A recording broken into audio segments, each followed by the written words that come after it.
અત્યારે છે ને ભાઈ આને રોકાવા જાવ તું બરોબર ને બાયુનો એક પ્રશ્ન બહુ એના ઘરે રોકાજો ને તો મને કે ભાઈ પૈસા વાપરવા મને તો મને એ નથી સમજતું કે આ લોકો એના બાપા ને અહીંયા જઈને પૈસા શું કરવા છે અહીંયા તો એ શું કરવા જાય તમે અહીંયા રોકાવા જાવ ખાવા પીવા જાવ ને 2 દી તમને એમ થાય કે ઘરથી છુટકારો મળ્યો કા એટલે ન્યા જાય તો થોડા ઘણા પૈસા ન્યા તો હવે મને ઉભા રહો આપણે પેલા તાર મેરે પૈસા કેટલા છે હાસુ બોલ છે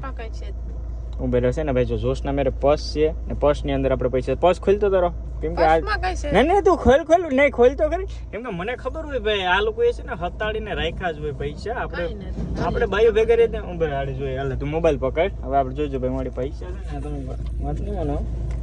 આમાં તો ખાલી છે પણ આમાં નથી બસ શેનવાળામાં મને જોવા દે આ જોઈ લે જો આ તમે જોઈ લ્યો હાલે ભાઈ 1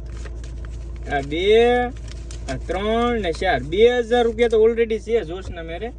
ને હવે હજી મને તું એમ કે તારા પૈસા જોઈએ હે તો તમે મને એ નથી સમજાતું કે આની મેરે ઓલરેડી 2000 રૂપિયા છે તો હજી એને શું કરવા છે એટલે કામ કરીએ 2000 છે ને 500 રૂપિયા હું જોશનાને દઉં તો હવે તો 2500 થઈ જશે કે હરામ જો 2500 રૂપિયામાંથી મને એમ છે 100 રૂપિયા નહીં વાપરે પણ આ પછી છે ને શું કરે ભેગા કરી ને ભેગા રાખે પછી કઈ કામ આવે તો હું જ વાપરી લઉં ખોટું નથી કહેતો કા જો નક્ષ પણ એમ કે રેડી ને હવે તો ખુશ ને ભાઈ એટલા પૈસા એ હાલો જોશનાનો મેળ આવી ગયો અને મારાય 500 થી છુટકારો સીટો જો તમે વિચારો 2000 રૂપિયા નીકળે ને તમે સાચું કે જો તમારી ઘરવાળી હોય તમારી મેળે આવી લઈ જાય ને એ આવા ભેગા કરે ને કરતા જ હોય ભાઈ બાયું ભેગા કરે છે